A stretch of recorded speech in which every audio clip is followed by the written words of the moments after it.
नमस्कार। आज मैं आपको सुना रही हूँ मुंशी प्रेमचंद की लिखी कहानी वेश्या। 6 महीने बाद कलकत्ते से घर आने पर दयाकृष्ण ने अपना पहला जो काम किया वह अपने प्रिय मित्र सिंगार सिंह से मातम पुरसी करने जाना था। सिंगार के पिता का आज 3 महीने हुए देहांत हो गया था। दयाकृष्ण बहुत व्यस्त रहने के कारण उस समय ना आ सका था। मातम पुरसी की रस्म पत्र लिखकर अदा कर दी थी, लेकिन ऐसा एक दिन भी नहीं बीता कि सिंगार की याद उसे ना आई हो। अभी वह 2-4 महीने और कलकत्ते रहना चाहता था, क्योंकि वहां उसने जो कारोबार जारी किया था उसे संगठित रूप में लाने के लिए उसका वहां मौजूद रहना जरूरी था, और उसकी थोड़े दिन की गैर हाजिरी से भी हानि की शंका थी। किंतु जब सिंगार की पत्नी लीला का परवाना आ पहुंचा तो वह अपने को ना रोक सका। लीला ने साफ साफ तो कुछ न लिखा था, केवल उसे तुरंत बुलाया था, लेकिन दया कृष्ण को पत्र के शब्दों से कुछ ऐसा अनुमान हुआ कि वहां की स्थिति चिंताजनक है और वह इस अवसर पर उसका वहां पहुंचना बहुत जरूरी है। सिंगार संपन्न बाप का बेटा था, बड़ा ही अल्हड़, बड़ा ही जिद्दी, बड़ा ही आराम पसंद। दृढ़ता या लगन उसे छू भी ना पाई थी। उसकी माँ उसे बचपन में ही मर चुकी थी और बाप ने उसके पालने में नियंत्रण की अपेक्षा स्नेह से ज्यादा काम लिया था। उसे कभी दुनिया की हवा नहीं लगने दी थी। उद्योग भी उसे कोई वस्तु है यह बात जानता ही नहीं था। उसके महज इशारे पर हर एक चीज उसके सामने आ जाती थी। वह जवान बालक था, जिसमें न अपने विचार थे न सिद्धांत। कोई भी आदमी उसे बड़ी आसानी से अपने कपट बाणों का निशाना बना सकता था। मुख्तारों और मुनीमों के दांव पेच समझना उसके लिए लोहे के चने चबाना था। उसे किसी ऐसे समझदार और हितैषी मित्र की जरूरत थी जो स्वार्थियों के हथकंडों से उसकी रक्षा करता रहे। दयाकृष्ण पर इस घर के बड़े बड़े एहसान थे। उस दोस्ती का हक अदा करने के लिए उसका आना आवश्यक था। मुंह हाथ धोकर श्रृंगार सिंह के घर पर ही भोजन का इरादा करके दयाकृष्ण उससे मिलने चला। 9 बज गए थे। हवा और धूप में गर्मी आने लगी थी। श्रृंगार सिंह उसकी खबर पाते ही बाहर निकल आया। दयाकृष्ण उसे देखकर चौंक पड़ा। लंबे लंबे केसों की जगह उसके सिर पर घुंघराले बाल थे। जैसा सिख था, आड़ी मांग निकली हुई थी। आंखों में न आंसू थे, न शोक था, न कोई दूसरा चिन्ह। चेहरा कुछ जर्द अवश्य था, पर उस विलासिता की मुस्कुराहट थी। वह एक महीन रेशमी कमीज और मखमली जूते पहने हुए आ रहा था, मानो किसी महफिल से उठा आ रहा हो। संवेदना के शब्द दयाकृष्ण के होठों तक आकर निराश लौट गए। वहां बधाई के शब्द ज्यादा अनुकूल प्रतीत हो रहे थे। श्रृंगार सिंह लपक कर उसके गले से लिपट गया और बोला, तुम खूब आए यार। इधर तुम्हारी बहुत याद आ रही थी, मगर पहले यह तो बतला दो, वहां का कारोबार बंद कराए या नहीं। अब वह झंझट छोड़ आए हो तो पहले यहाँ तिलांजलि दे आओ। अब यहाँ आने से न पाओगे। मैंने तो भाई अपना कैंडा बदल दिया। बताओ कब तक तपस्या करता। अब तो आए दिन जलसे होते हैं।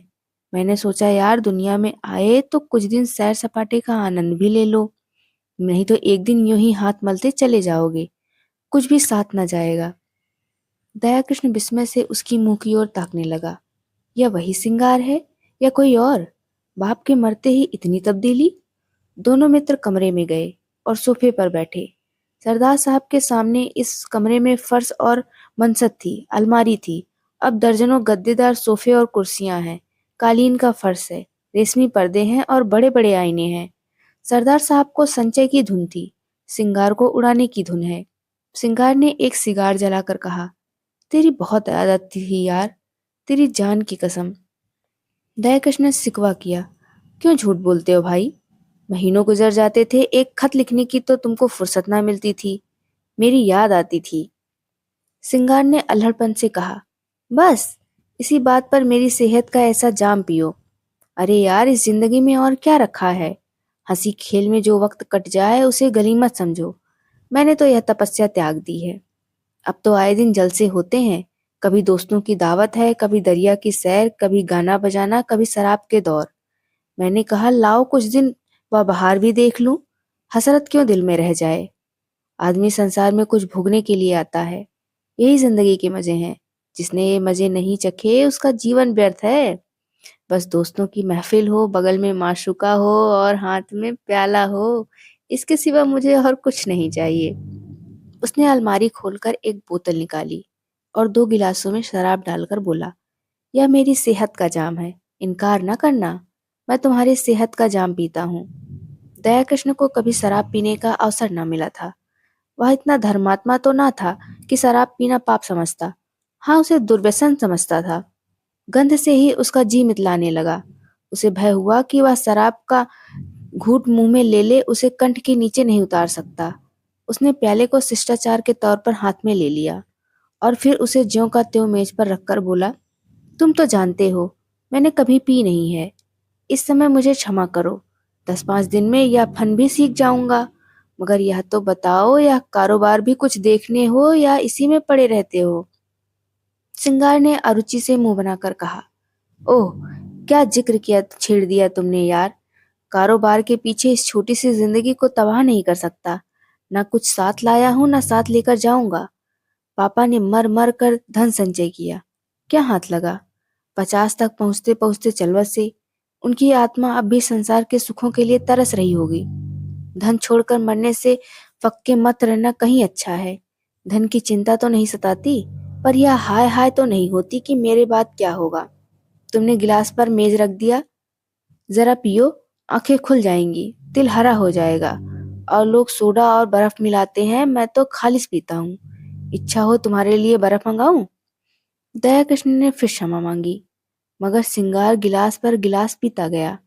उसकी आंखें लाल लाल निकल आईं। उल जुलूल बकने लगा, खूब डींग मारी, फिर बेसुरे राग में एक बाजारू गीत गाने लगा। अंत में उसी कुर्सी पर पड़ा पड़ा बेसुधा हो गया। सहसा पीछे का पर्दा हटा और लीला ने उसे इशारे से बुलाया। दया कृष्ण की धमनियों में शतगुण वेग से रक्त दौड़ने लगा। उसकी संकोच में भीरू प्रकृति भीतर से उतनी ही रूपासक्त थी, बाहर से उतनी ही विरक्त। सुंदरियों के सम्मुख आकर वह स्वयं अवाक हो जाता था। उसके कपोलों पर लज्जा की लाली दौड़ जाती थी और आंखें झुक जाती थी, लेकिन मन उसके चरणों पर लौटकर अपने आप को समर्पित कर देने के लिए विकल हो जाता था। मित्रगण उसे बूढ़े बाबा कहकर करते थे। स्त्रियां उसे आरसिक समझकर उसे उदासीन रहती थी। किसी युवती के साथ लंका तक रेत में एकांत यात्रा करके भी वह उससे एक शब्द भी बोलने का साहस न करता। हाँ, यदि युवती स्वयं उसे छेड़ती तो वह अपने प्राण तक उसकी भेंट कर देता। उसके इस संकोच में अवरुद्ध जीवन में लीला ही एक युवती थी जिसने उसके मन को समझा था और उसे सावाक सहृदयता का व्यवहार किया था। तभी से दयाकृष्ण मन से उसका उपासक हो गया था। उसके अनुभव शून्य हृदय में लीला नारी जाति का सबसे सुंदर आदर्श थी। उसकी प्यासी आत्मा को शरबत या लेमनेड की उतनी इच्छा न थी जितना ठंडे मीठे पानी की। लीला में रूप है, लावण्य है, सुकुमारता है, इन बातों की ओर उसका ध्यान न था। उससे ज्यादा रूपवती, लावण्यमयी और सुकुमार युवतियां उसने पार्कों में देखी थी।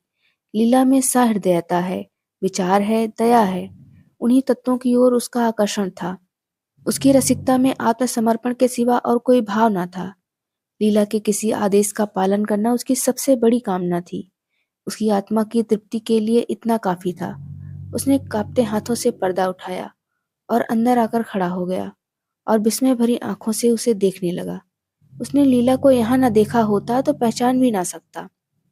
वह रूप, यौवन और विकास की देवी इस तरह मुरझा गई थी जैसे किसी ने उसके प्राणों को चूस कर निकाल लिया हो। करुण स्वर में बोला, यह तुम्हारा क्या हाल है लीला? बीमार हो क्या? मुझे सूचना तक ना दी। लीला मुस्कुराकर बोली, तुमसे मतलब? मैं बीमार हूं या अच्छी हूं, तुम्हारी बला से। तुम तो अपने सैर सपाटे करते रहे। 6 महीने के बाद जब आपको याद आती है तो पूछते हो बीमार हो। मैं उस रोग से ग्रस्त हूं जो प्राण लेकर ही छोड़ता है। तुमने इन महाशय की हालत देखी? इनका यह रंग देखकर मेरे दिल पर क्या गुजरती है, यह क्या मैं अपने मुंह से कहूं तभी समझोगे? मैं अब इस घर में जबरदस्ती पड़ी हूं और बेहयाई से जीती हूं। किसी को मेरी चाह या चिंता नहीं है। पापा क्या मरे, मेरा सुहाग ही उड़ गया। कुछ समझती हूँ तो बेवकूफ बनाई जाती हूँ। रात रात भर न जाने कहाँ गायब रहते हैं। जब देखो नशे में मस्त, हफ्तों घर नहीं आते कि 2 बातें कर लूं। अगर इनके यही ढंग रहे तो साल 2 साल में रोटियों के मुहताज हो जाएंगे। दया ने पूछा, यह लत इन्हें कैसे पड़ गई? ये बातें तो इनमें न थी। लीला ने व्यथित स्वर में कहा, रुपए की बलिहारी है और क्या। इसलिए तो बूढ़े मर मर कर कमाते हैं और मरने के बाद लड़कों के लिए छोड़ जाते हैं। अपने मन में समझते होंगे या लड़कों के लिए बैठाने का ठिकाना किए जाते हैं। मैं कहती हूँ कि तुम उनके सर्वनाश का सामान किए जाते हो, उनके लिए जहर बोए जाते हो।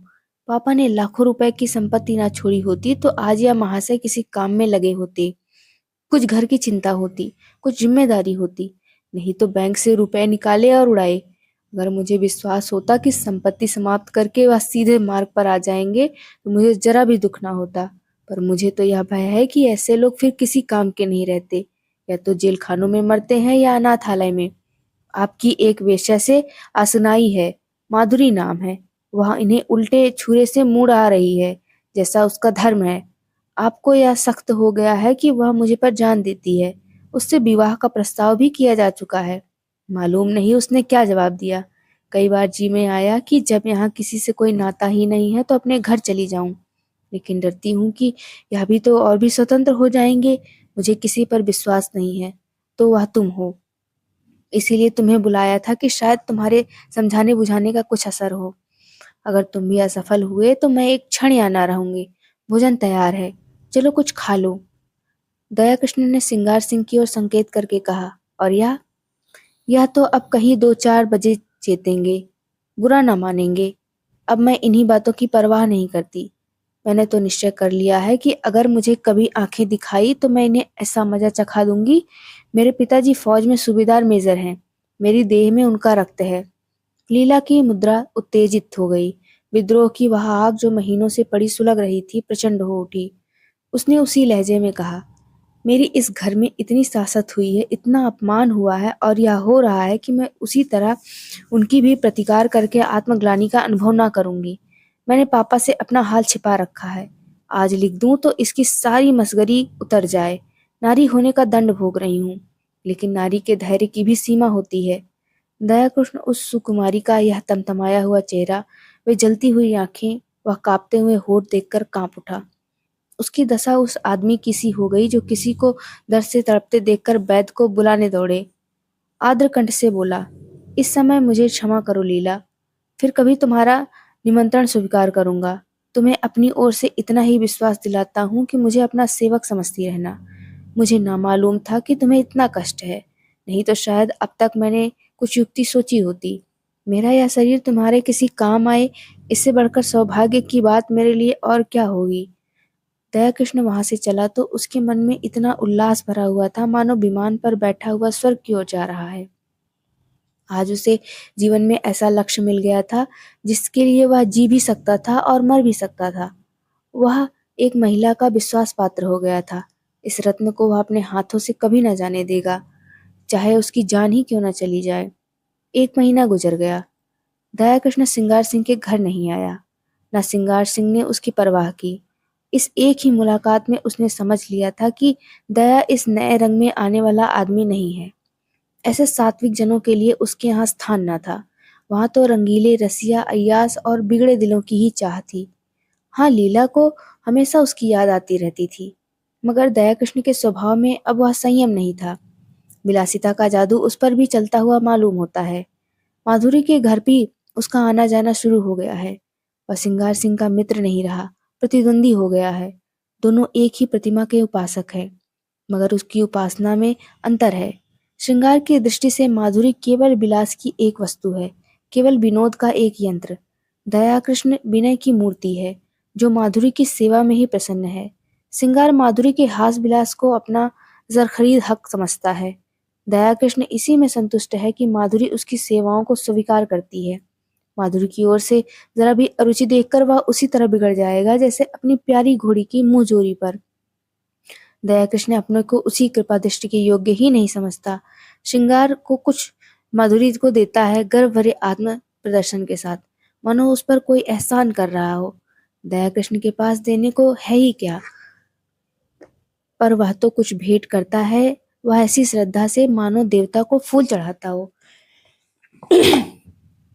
श्रृंगार का आसक्त मन माधुरी को अपने पिंजरे में बंद रखना चाहता है, जिसमें उस पर किसी की निगाह ना पड़े। दयाकृष्ण निर्लिप्त भाव से उसकी स्वच्छंद क्रीड़ा का आनंद उठाता है।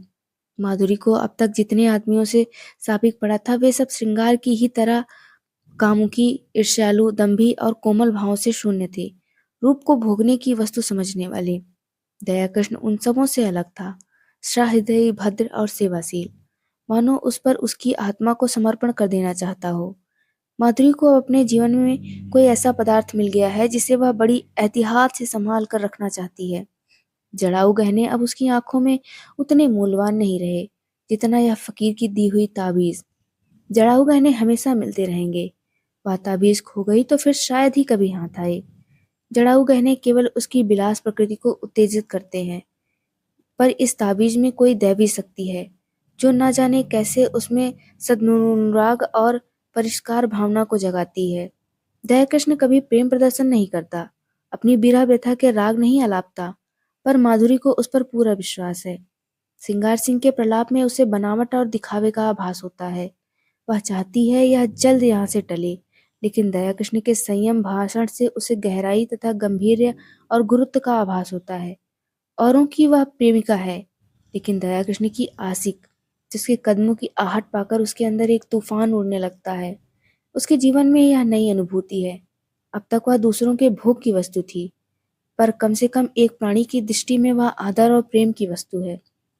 सिंगार सिंह को जब से दयाकृष्ण की इस प्रेमानुभव का सूचना मिली है, वह उसके खून का प्यासा हो गया है। ईर्ष्या अग्नि से फूका जा रहा है। उसने दयाकृष्ण के पीछे कई सौदे लगा रखे हैं कि उसे जहां पाए उसका काम तमाम कर दे। वह खुद पिस्तौल लिए उसकी टोह में रहता है। दयाकृष्ण इस खतरे को समझता है, जानता है। अपने नियम पर माधुरी के पास बिला नागा आ जाता है। मालूम होता है उसे अपनी जान का कुछ मोह ही नहीं है। सौदे उसे देखकर क्यों कतरा जाते हैं, मौका पाकर भी उसे क्यों उस पर वार नहीं करते, इसका रहस्य वह नहीं समझता। एक दिन माधुरी ने उससे कहा, कृष्ण जी तुम यहाँ न आया करो, तुम्हें तो पता नहीं है, पर यहाँ तुम्हारे जान के 20 दुश्मन हैं। मैं डरती हूँ किसी दिन कोई बात ना हो जाए। शिशिर की तुषार मंडित संध्या थी। माधुरी एक काश्मीरी साल ओढ़े अंगीठी के सामने बैठी हुई थी। कमरे में बिजली का रजत प्रकाश फैला हुआ था। दयाकृष्ण ने देखा माधुरी की आंखें सजल हो गई हैं और वह मुंह फेर कर उन्हें दयाकृष्ण से छिपाने की चेष्टा कर रही है। प्रदर्शन और सुख भोग करने वाली रमणी क्यों इतना संकोच कर रही है, यह उसका अनाड़ी मन न समझ सका। हाँ, माधुरी के गोरे प्रसन्न संकोचहीन मुख पर लज्जा मिश्रित माधुरिका की ऐसी छटा उसने कभी न देखी थी। आज उसने उस मुख पर कुलवधू की भीरु आकांक्षा और दृढ़ वात्सल्य देखा और उसके अनुभव में सत्य का उदय हो गया। उसने स्थिर भाव से जवाब दिया, मैं तो किसी की बुराई नहीं करता, मुझसे किसी को क्यों बैर होने लगा। मैं यहाँ किसी का बाधक नहीं, किसी का विरोधी नहीं। दाता के द्वार पर सभी भिक्षुक जाते हैं, अपना अपना भाग्य है। किसी को एक चुटकी मिलता है, किसी को पूरा थाल। क्यों कोई किसी से जले। अगर किसी पर तुम्हारी विशेष कृपा हो तो मैं उसे सौभाग्यशाली समझकर उसका आदर करूंगा। जलूं क्यों। माधुरी ने स्नेह कातर स्वभाव स्वर में कहा, जी नहीं, आप कल से यहाँ ना आया कीजिए। दयाकृष्ण मुस्कुराकर बोला, तुम मुझे यहाँ आने से नहीं रोक सकती। भिक्षुक को तुम दुत्कार सकती हो, द्वार पर आने से नहीं रोक सकती। माधुरी स्नेह की आंखों से उसे देखने लगी, फिर बोली, क्या सभी आदमी तुम्हें जैसे निष्कपट हैं? तो फिर मैं क्या करूं? यहाँ ना आया करो, यह मेरे बस की बात नहीं। माधुरी एक क्षण तक विचार करके बोली, एक बात कहूं, मानोगे? चलो हम एक तुम्हारे किसी नगर की राह लें, केवल इसीलिए कि लोग तुमसे खार खाते हैं। खार नहीं खाते, तुम्हारी जान के ग्राहक हैं। दयाकृष्ण उसी अविचल भाव से बोला, जिस दिन प्रेम का यह पुरस्कार मिलेगा वह मेरे जीवन का नया दिन होगा माधुरी। इससे अच्छी मृत्यु और क्या हो सकती है। तब मैं तुमसे पृथक न रहकर तुम्हारे मन में, तुम्हारी स्मृति में रहूंगा।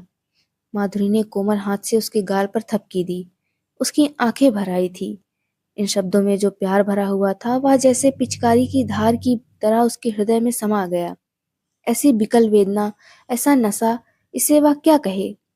उसने करुण स्वर में कहा, ऐसी बातें न किया करो कृष्ण, नहीं तो मैं सच कहती हूँ एक दिन जहर खाकर तुम्हारे चरणों पर सो जाऊंगी। तुम्हारे इन शब्दों में ना जाने क्या जादू था कि मैं जैसे फूंक उठी। अब आप खुदा के लिए यहाँ ना आया कीजिए, नहीं तो देख लेना मैं एक दिन प्राण दे दूंगी। तुम क्या जानो हत्यारा सिंगार किस तरह तुम्हारे पीछे पड़ा हुआ है। मैं उसके सोहदों की खुशामद करते करते हार गई। कितना कहती हूँ दया कृष्ण से मेरा कोई संबंध नहीं, उसके सामने तुम्हारी निंदा निंदा करती हूँ, कितना कोसती हूँ, लेकिन उस निर्दयी को मुझ पर विश्वास नहीं आता। तुम्हारे लिए मैंने इन गुंडों की कितनी मिन्नतें की हैं, उनके हाथ कितना अपमान सहा है, वह तुमसे ना कहना ही अच्छा है। जिनका मुंह देखना भी मैं अपनी शान के खिलाफ समझती हूँ, उनके पैरों पड़ती हूँ, लेकिन ये कुत्ते हड्डियों के टुकड़े पाकर और भी शेर हो जाते हैं।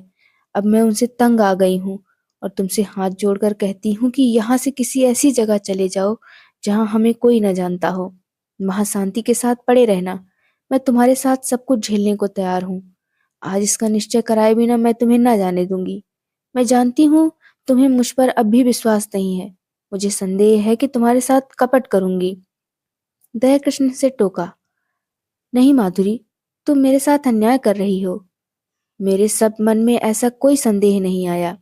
पहले ही दिन मुझे न जाने क्यों कुछ ऐसा प्रतीत हुआ कि तुम अपनी और बहनों से पृथक हो।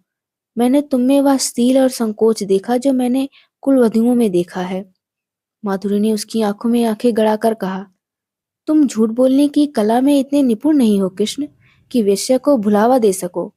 मैं ना सीलवली हूँ, ना संकोच वाली हूँ, और न मैं तुम्हारी दूसरी बहनों से भिन्न हूँ। मैं वेश्या हूँ, उतनी ही कलुषित, उतनी ही विलासांत, उतनी ही मायावी, उतनी ही दूसरी मेरी बहनें, बल्कि उनसे कुछ ज्यादा ही। ना तुम अन्य पुरुषों की तरह मेरे पास विनोद और वासना तृप्ति के लिए आए थे, नहीं महीनों आते रहने पर भी तुम यह अलिप्त न रहते। तुमने कभी डींग ना मारी, मुझे धन का प्रलोभन नहीं दिया, मैंने भी कभी तुमसे धन की आशा नहीं की। तुमने अपनी वास्तविक स्थिति मुझसे कह दी, फिर भी मैंने तुम्हें एक नहीं अनेक ऐसे अवसर दिए कि कोई दूसरा आदमी उन्हें न छोड़ता, लेकिन तुम्हें मैं अपने पंजे में ना ला सकी। तुम चाहे और जिस इरादे से आए हो, भोग की इच्छा से नहीं आए। अगर मैं तुम्हें इतना नीच, इतना हृदयहीन, इतना बिलास सांधा समझती तो इस तरह तुम्हारे नाज ना उठाती। फिर मैं भी तुम्हारे साथ मित्र भाव रखने लगी। समझ लिया मेरी परीक्षा हो रही है। जब तक इस परीक्षा में सफल ना हो जाऊं तुम्हें नहीं पा सकती। तुम जितने सज्जन हो उतने ही कठोर हो। यह कहते हुए माधुरी ने दया कृष्ण का हाथ पकड़ लिया और अनुराग के और समर्पण भरी चेतनाओं से उसे देखकर बोली, सच बताओ कृष्ण, तुम मुझ में क्या देखकर आकर्षित हुए थे? देखो बहानेबाजी ना करना, तुम मुझ पर मुग्धा होने वाले आदमी नहीं हो, मैं कसम खा सकती हूँ। दया कृष्ण ने संकट में पड़कर कहा, रूप तुम्हारी इतनी तुच्छ वस्तु नहीं है माधुरी, वह मन का आईना है। यहाँ मुझसे रूपवान स्त्रियों की कमी नहीं है। यह तो अपनी अपनी निगाह है, मेरे पूर्व संस्कार रहे होंगे। माधुरी ने भौं में सिकोड़ कर कहा, फिर तुम झूठ बोल रहे हो, चेहरा कह देता है। दया कृष्ण ने परास्त होकर पूछा, पूछकर क्या करोगी माधुरी? मैं डरता हूं कहीं तुम मुझसे घृणा न करने लगो। संभव है तुम मेरा यह जो रूप देख रही हो वह मेरा असली रूप नहीं है। माधुरी का मुंह लटक गया, विरक्त सी होकर बोली, इसका खुले शब्दों में यह अर्थ है कि तुम्हें मुझ पर विश्वास नहीं। ठीक है, वेश्याओं पर विश्वास करना भी नहीं चाहिए। विद्वानों और महात्माओं का उपदेश कैसे न मानोगे? नारी हृदय इस समस्या पर विजय पाने के लिए अपने अस्त्रों से काम लेने लगा। दयाकृष्ण पहले ही हमले में हिम्मत छोड़ बैठा। बोला, तुम तो नाराज हुई जाती हो माधुरी। मैंने तो केवल इस विचार से कहा था कि तुम मुझे धोखेबाज समझने लगोगी। तुम्हें शायद मालूम नहीं है कि सिंगार सिंह ने मुझ पर कितने एहसान किए हैं। मैं उन्हीं के टुकड़ों पर पला हूँ, इसमें रत्ती भर भी मुमालगा नहीं। वहां जाकर जब मैंने उनके रंग ढंग देखे और उसकी साध्वी स्त्री लीला को बहुत दुखी पाया तो सोचते सोचते मुझे यही उपाय सूझा कि किसी तरह सिंगार सिंह को तुम्हारे पंजे में से छुड़ाऊं। मेरे इस अभिमान का यही रहस्य है, लेकिन तुम उसे छुड़ा ना सका, खुद फंस गया। मेरे इस फरेब की जो सजा चाहो मुझे दे दो, सिर झुकाए हुए हूँ। माधुरी का अभिमान टूट गया, जलकर बोली, तो यह कहिए कि आप लीला देवी के आशिक हैं। मुझे पहले से मालूम होता तो तुम्हें इस घर में घुसने ना देती। तुम तो एक छुपे रुस्तम निकले। वह तोते के पिंजरे के पास जाकर उसे पुचकारने का बहाना करने लगी। मन में जो एक दाह उठी थी उसे कैसे शांत करे। दया कृष्ण ने तिरस्कार भरे स्वर में कहा, मैं उस लीला का आशिक नहीं हूं माधुरी। उस देवी को कलंकित ना करो। मैं आज तुमसे शपथ खाकर कहता हूं कि मैंने कभी उसे इस निगाह से नहीं देखा। उसके प्रति मेरा वही भाव था जो अपने किसी आत्मीय को दुख में देखकर हर एक मनुष्य के मन में आता है। किसी से प्रेम करना पाप तो नहीं है। तुम व्यर्थ में अपनी और लीला की सफाई दे रहे हो। मैं नहीं चाहता कि लीला पर किसी तरह का आक्षेप किया जाए। अच्छा साहब लीजिए, लीला का नाम न लूंगी। मैंने मान लिया वह सती है, साध्वी है, और केवल आपकी आज्ञा से। दयाकृष्ण ने बात काटी, उसकी कोई आज्ञा नहीं थी। ओहो, तुम तो जबान पकड़ते हो कृष्ण। क्षमा करो, उसकी आज्ञा से नहीं, तुम अपनी इच्छा से आए। अब तो राजी हुए। अब यह बताओ कि आगे तुम्हारे क्या इरादे हैं। मैं वचन तो दे दूंगी, मगर अपने संस्कारों को नहीं बदल सकती। मेरा मन दुर्बल है, मेरा सतीत्व तो कब का नष्ट हो चुका है। अन्य मूल्यवान पदार्थों की तरह रूप और यौवन की रक्षा भी बलवान हाथों से हो सकती है। मैं तुमसे पूछती हूँ, तुम मुझे अपनी शरण में लेने के लिए तैयार हो? तुम्हारा आश्रय पाकर तुम्हारे प्रेम की शक्ति से मुझे विश्वास है मैं जीवन के सारे प्रलोभनों का सामना कर सकती हूँ। मैं इस सोने के महल को ठुकरा दूंगी, लेकिन इसके बदले मुझे किसी हरे वृक्ष की छाह तो मिलनी चाहिए। वह छाह तुम मुझे दोगे? अगर नहीं दे सकते तो मुझे छोड़ दो। मैं अपने हाल में मगन हूँ। मैं वादा करती हूँ सिंगार सिंह से अब मैं कोई संबंध ना रखूंगी। वह मुझे घेरेगा, रोएगा, संभव है गुंडों से मेरा अपमान कराए, आतंक दिखाए, लेकिन मैं सब कुछ झेल लूंगी तुम्हारी खातिर से। आगे और कुछ न कहकर वह तृष्णा भरे लेकिन उसके हाथ ही निरपेक्ष नेत्रों से दया कृष्ण की ओर देखने लगी, जैसे दुकानदार ग्राहक को बुलाता तो है पर साथ ही यह भी दिखाना चाहता है कि उसे उसकी परवाह नहीं है। दया कृष्ण क्या जवाब दे? संघर्ष में संसार में वह कभी एक कदम टिका पाया है, इधर वह अंगुली भर जगह भी उसे छिन गई है। शायद जोर मारकर वह स्थान पा जाए, लेकिन वहां बैठने की जगह नहीं, और एक दूसरे प्राणी को तो वह खड़ा भी नहीं रख सकता। अगर मान लिया जाए कि अदम्य उद्योग से दोनों के लिए स्थान निकाल लेता, तो आत्मसम्मान को कहाँ ले जाए? संसार क्या कहेगा? लीला फिर उसका क्या मुंह देखना चाहेगी? सिंगार से क्या वह फिर आंखें मिला सकेगी? वह भी छोड़ो। लीला अगर उसे अपना पति समझती है तो समझे। सिंगार अगर उसे जलता है तो जले, उसकी उसे परवाह नहीं। लेकिन अपने मन को क्या करे? विश्वास उसके अंदर आकर जाल में फंसे पक्षी की भांति फड़फड़ाकर निकल भागता है। कुलीना अपने साथ विश्वास का वरदान लिए आती है। उसके साहचर्य में हमें कभी संदेह नहीं होता। वहां संदेह के लिए प्रत्यक्ष प्रमाण चाहिए। कुलसिता संदेह का संस्कार लिए आती है। यहाँ विश्वास के लिए प्रत्यक्ष, अत्यंत प्रत्यक्ष प्रमाण की जरूरत है। उसने नम्रता से कहा, तुम जानती हो मेरी क्या हालत है? हाँ, मैं खूब जानती हूँ। और उस हालत में तुम प्रसन्न रह सकोगी? तुम ऐसा प्रश्न क्यों करते हो कृष्ण? मुझे दुख होता है। तुम्हारे मन में जो संदेह है वह मैं जानती हूँ, समझती हूँ। मुझे भ्रम हुआ था कि तुमने मुझे जान लिया है, समझ लिया है। अब मालूम हुआ मैं धोखे में थी। वह उठकर वहां से जाने लगी। दयाकृष्ण ने उसका हाथ पकड़ लिया और प्रार्थी भाव से बोला, तुम मेरे साथ अन्याय कर रही हो माधुरी। मैं सत्य कहता हूँ, ऐसी कोई बात नहीं है। माधुरी ने खड़े खड़े विरक्त मन से कहा, तुम झूठ बोल रहे हो, बिल्कुल झूठ। तुम अब भी मन से यह स्वीकार नहीं कर रहे हो कि कोई स्त्री स्वेच्छा से रूप का व्यवसाय नहीं करती। पैसों के लिए अपनी लज्जा को उघाड़ना तुम्हारी समझ में कुछ ऐसे आनंद की बात है जिसे वेश्या शौक से करती है। तुम वेश्या में स्त्रीत्व का होना संभव से बहुत दूर समझते हो। तुम इसकी कल्पना ही नहीं कर सकते कि वह क्यों अपने प्रेम में स्थिर नहीं होती। तुम नहीं जानते कि प्रेम के लिए उसके मन में कितनी व्याकुलता होती है, और जब वह सौभाग्य से उसे मिल भी जाता है तो किस तरह प्राणों की भांति उसे संचित रखती है। खारे पानी के समुद्र में मीठे पानी का छोटा सा पात्र कितना प्रिय होता है, इसे वह क्या जाने जो मीठे पानी के मटके उड़ेलता रहता है। दयाकृष्ण कुछ ऐसे असमंजस में पड़ा हुआ था कि उसके मुंह में एक भी शब्द ना निकला। उसके मन में जो शंका चिंगारी की भांति छिपी हुई है, वह बाहर निकलकर कितनी भयंकर ज्वाला उत्पन्न कर देगी। उसने कपट का जो अभिनव किया था, प्रेम का जो स्वांग रचा था, उसकी ग्लानि उसे और भी व्यथित कर रही थी। सहसा माधुरी ने निष्ठुरता से पूछा, तुम यहाँ क्यों बैठे हो? दयाकृष्ण ने अपमान को पीकर कहा, मुझे सोचने के लिए कुछ समय तो दो माधुरी।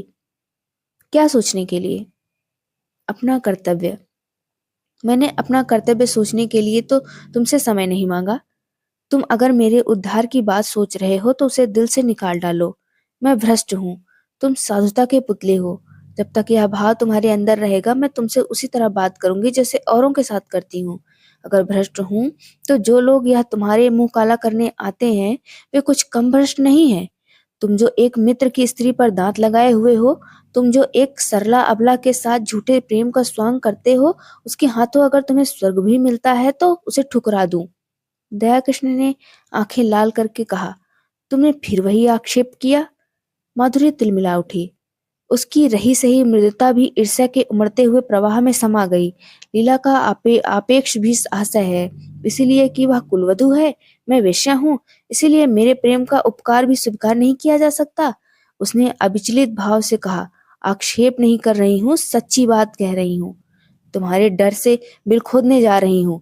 तुम स्वीकार करो या ना करो, तुम लीला पर मरते हो। तुम्हारी लीला तुम्हें मुबारक रहे। मैं अपने सिंगार सिंह में ही प्रसन्न हूँ। उद्धार की लालसा अब नहीं रही। पहले जाकर अपना उद्धार करो। अब से खबरदार कभी भूल कर भी यहाँ ना आना, नहीं तो पछताओगे। तुम जैसे रंगे हुए पतितों का उद्धार नहीं करते। उद्धार वही कर सकते हैं जो उद्धार के अभिमान को हृदय में आने ही नहीं देते। जहाँ प्रेम है वहां किसी का भेद नहीं रह सकता। यह कहने के साथ ही वह उठकर बराबर वाले दूसरे कमरे में चली गई और अंदर से द्वार बंद कर लिया। दयाकृष्ण कुछ देर वहां मरमहत सा रहा, फिर नीचे नीचे उतर गया, मानो देह में प्राण ना हो। 2 दिन दयाकृष्ण घर से ना निकला। माधुरी ने उसके साथ जो व्यवहार किया उसे उसकी आशा ना थी। माधुरी को उससे प्रेम था, इसका उसे विश्वास था, लेकिन जो प्रेम इतना असहिष्णु हो, उसे दूसरे के मनोभाव का जरा भी विचार ना करे, जो मिथ्या आलंक आरोपण करने से भी संकोच ना करे, वह उन्माद हो सकता है, प्रेम नहीं। उसने बहुत अच्छा किया कि माधुरी के कपट जाल में ना फंसा, नहीं तो उसकी ना जाने क्या दुर्गति होती। पर दूसरे क्षण उसके भाव बदल जाते और माधुरी के प्रति उसका मन कोमलता से भर जाता। अब वह अपनी अनुरागता पर, अपनी संकीर्णता पर पछताता। उसे माधुरी पर संदेह करने का कोई कारण ना था। ऐसी दशा में ईर्ष्या स्वाभाविक है, और वह ईर्ष्या ही क्या जिसमें डंक ना हो, विष ना हो। माना समाज उसकी निंदा करता है। यह भी मान लिया कि माधुरी सती भार्या ना होती, कम से कम सिंगार सिंह तो उसके पंजे से निकल जाता। दयाकृष्ण के सिर से ऋण का भार तो कुछ हल्का हो जाता। लीला का जीवन तो सुखी हो जाता। सहसा किसी ने द्वार खटखटाया। उसने द्वार खोला तो सिंगार सिंह सामने खड़ा था। बाल बिखरे हुए, कुछ अस्त व्यस्त। दयाकृष्ण से हाथ मिलाते हुए पूछा, क्या पांव पांव ही आ रहे हो? मुझे क्यों नहीं बुला लिया? सिंगार ने उसे चुपती हुई आंखों से देखकर कहा, मैं तुमसे यह पूछने आया हूं कि माधुरी कहाँ है? अवश्य तुम्हारे घर में होगी। क्यों? अपने घर पर होगी, मुझे क्या खबर?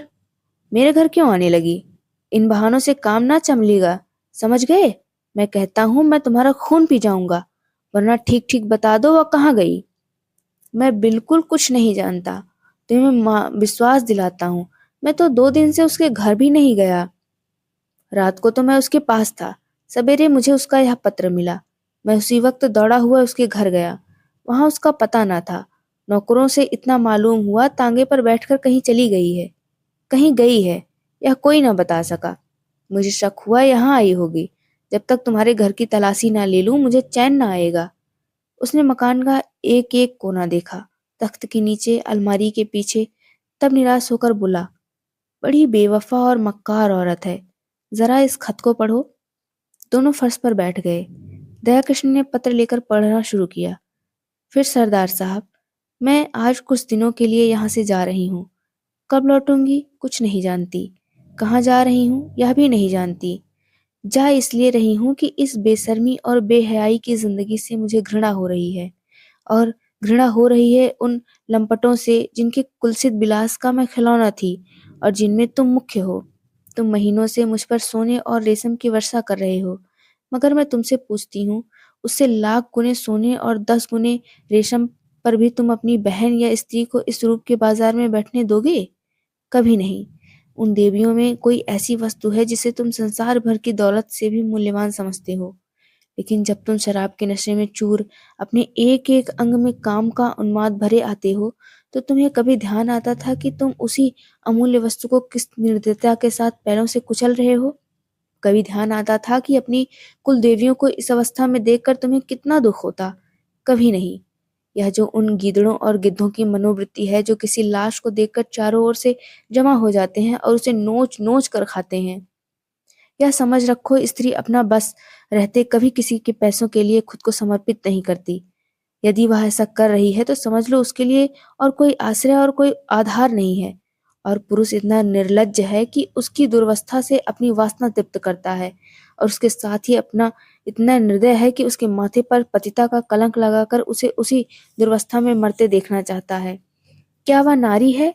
वह नारीत्व के पवित्र मंदिर में उसका स्थान नहीं है, लेकिन तुम उसे उस मंदिर में घुसने नहीं देते। उसके स्पर्श से मंदिर की प्रतिमा भ्रष्ट हो जाएगी। खैर, पुरुष समाज जितना अत्याचार चाहे कर ले, हम असहाय हैं, आत्मा अभिमान को भूल बैठी हैं। लेकिन सहसा सिंगार सिंह ने उसके हाथ से वह पत्र छीन लिया और जेब में रखता हुआ बोला, क्या बड़े गौर से पढ़ रहे हो? कोई नई बात नहीं, सब कुछ वही है जो तुमने सिखाया है। यही करने तो तुम वहां जाते थे। मैं कहता हूँ, तुम्हें इतनी क्यों जलन हो गई? मैंने तो तुम्हारे साथ कोई बुराई ना की थी। इस साल भर से मैंने माधुरी पर 10,000 से कम न फूके होंगे। घर में जो कुछ मूल्यवान था वह मैंने उसके चरणों पर चढ़ा दिया, और आज उसे साहस हो रहा है कि वह हमारी कुलदेवियों की बराबरी करे। यह सब तुम्हारा प्रसाद है। 70 चूहे खाकर बिल्ली हज को चली। कितनी बेवफा जात है। ऐसों को तो गोली मार दे। जिस पर सारा घर लुटा दिया, जिसके पीछे सारे शहर में बदनाम हुआ, आज वह मुझे उपदेश देने चली है। जरूर इसमें कोई न कोई रहस्य है। कोई नया शिकार फंसा होगा। मगर मुझसे भाग कर जाएगी कहाँ?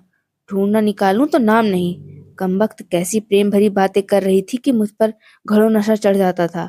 बस कोई नया शिकार फंस गया। यह बात ना हो मूंछ मुड़ा लूं। दयाकृष्ण उसके सफाचट चेहरे की ओर देखकर मुस्कुराया। तुम्हारी मूछें तो पहले ही मुड़ चुकी हैं। इस हल्के से विनोद ने जैसे सिंगार सिंह के घाव पर मरहम रख दिया। वह बेसैरों सामान घर व फटा फर्श वे टूटी चीजें देखकर उसे दयाकृष्ण पर दया आ गई। चोट की तिलमिलाहट में वह जवाब देने के लिए ईंट पत्थर ढूंढ रहा था, पर वह चोट ठंडी पड़ गई थी और दर्द घनीभूत हो रहा था। दर्द के साथ साथ सौहार्द भी जाग रहा था। अब आग ही ठंडी हो गई तो धुआं कहाँ से आता? उसने पूछा, सच कहना, तुमसे भी कभी प्रेम की बातें करती थी? दयाकृष्ण ने मुस्कुराते हुए कहा, मुझसे? मैं तो खाली उसकी सूरत देखने जाता था। सूरत देखकर दिल पर काबू तो नहीं रहता।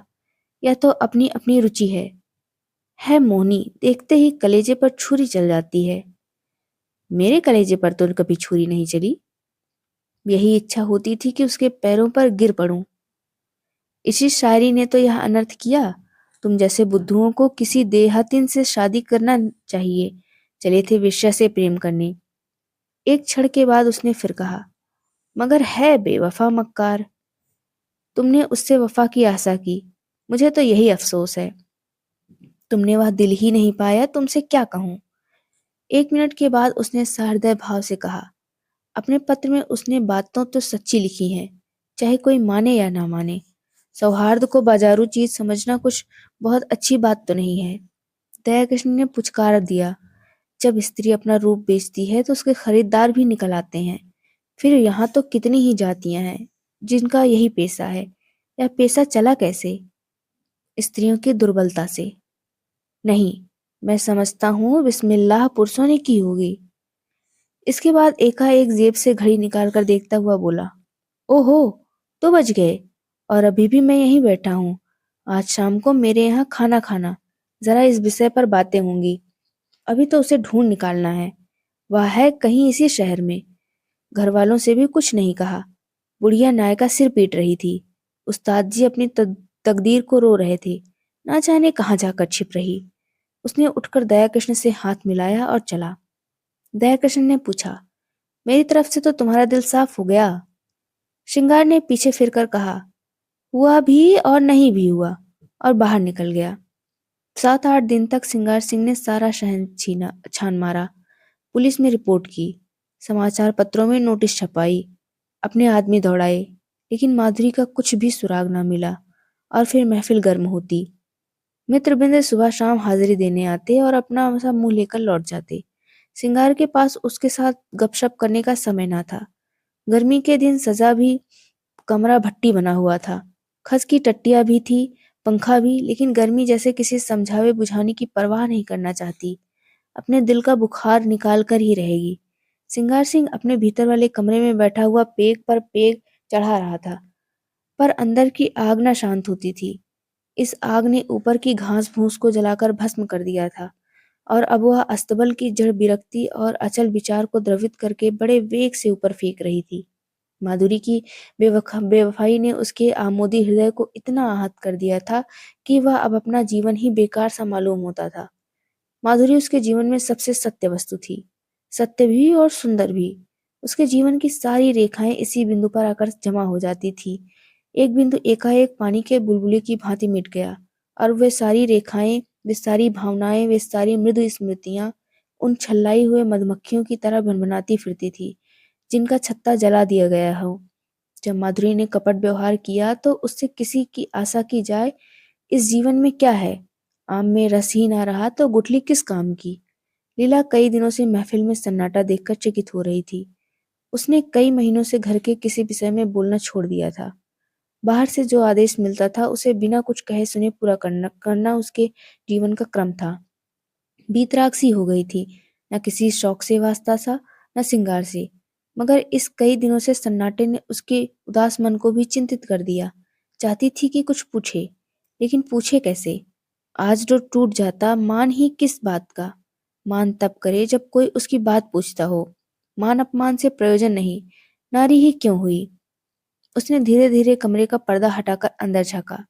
देखा सिंगार सिंह सोफा पर चुपचाप लेटा हुआ है, जैसे कोई पक्षी सांझ के सन्नाटे में परों में मुंह छिपाए बैठा हो। समीप आकर बोली, मेरे मुंह पर ताला डाल दिया गया है, लेकिन क्या करूं, बिना बोले रहा नहीं जाता। कई दिन से सरकार की महफिल में सन्नाटा क्यों है? तबीयत तो अच्छी है? सिंगार ने उसकी ओर आंखें उठाई। उसमें व्यथा भरी हुई थी। कहा, तुम अपने मैके क्यों नहीं चली जाती लीला? आपकी जो आज्ञा। पर यह तो मेरे प्रश्न का उत्तर ना हुआ। वह कोई बात नहीं, मैं बिल्कुल अच्छा हूँ।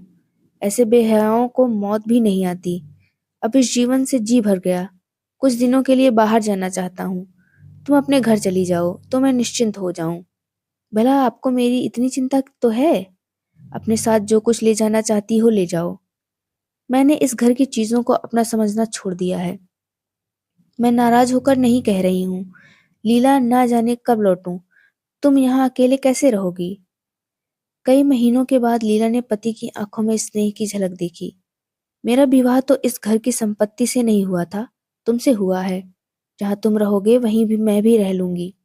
मेरे साथ तो अब तक तुम्हें रोना ही पड़ा। लीला ने देखा श्रृंगार की आंखों में आंसू की एक बूंद नीले आकाश में चंद्रमा की तरह गिनने गिनने को हो रही है। उसका मन भी पुलकित हो उठा। महीनों की क्षुधाग्नि में जलने के बाद अन्न का एक दाना पाकर वह कैसे ठुकरा दे? पेट नहीं भरेगा, कुछ भी नहीं होगा, लेकिन उस दाने को ठुकराना क्या उसके बस की बात थी? उसने बिल्कुल पास आकर अपने अधोचल को अपने समीप लाकर कहा, मैं तो तुम्हारी हो गई। हंसाओगे हंसूंगी, रुलाओगे रोऊंगी, रखोगे तो रहूंगी, निकालोगे तो भी रहूंगी। मेरा घर तुम हो, धर्म तुम हो। अच्छी हूं तो तुम्हारी हूं, बुरी हूं तो तुम्हारी हूं। और दूसरे क्षण श्रृंगार के विशाल सीने पर अपना उसका सिर रख दिया, और उसके हाथ थे लीला की कमर में। दोनों के मुख पर हर्ष की लाली थी, आंखों में हर्ष के आंसू, और मन में एक ऐसा तूफान जो उन्हें ना जाने कहाँ उड़ा ले जाएगा। एक क्षण के बाद श्रृंगार ने कहा, तुमने कुछ सुना? माधुरी भाग गई, और पगला दयाकृष्ण उसकी खोज में निकला। लीला के विश्वास न आया कि दयाकृष्ण? हाँ जी, जिस दिन वह भागी है उसके दूसरे ही दिन वह भी चल दिया। वह तो ऐसा नहीं है। और फिर माधुरी क्यों भागी? दोनों में प्रेम हो गया था। माधुरी उसके साथ रहना चाहती थी। वह राजी न हुआ। लीला ने एक लंबी सांस ली। दयाकृष्ण के वे शब्द याद आए जो उसने कई महीने पहले कहे थे। दयाकृष्ण की ये याचना भरी आंखें उसके मन को मसोसने लगी। सहसा किसी ने बड़े जोर से द्वार खोला, और धड़धड़ाता हुआ भीतर वाले कमरे के द्वार पर आ गया। श्रृंगार ने चकित होकर कहा, अरे, तुम्हारी यह क्या हालत है कृष्णा? किधर से आ रहे हो? दयाकृष्ण की आंखें लाल थी। सिर और मुंह पर गर्द जमी हुई, चेहरे पर घबराहट जैसे कोई दीवाना हो। उसने चिल्लाकर कहा, तुमने सुना? माधुरी इस संसार में नहीं रही। और दोनों हाथों से सिर पीट पीट कर रोने लगा, मानो हृदय और आंखों से बहा रहा है। बस यहीं तक थी कहानी। मिलती हूँ एक नई कहानी के साथ। तब तक अपना ख्याल रखिए। अगर आपको कहानी पसंद आई हो तो चैनल को लाइक करें, सब्सक्राइब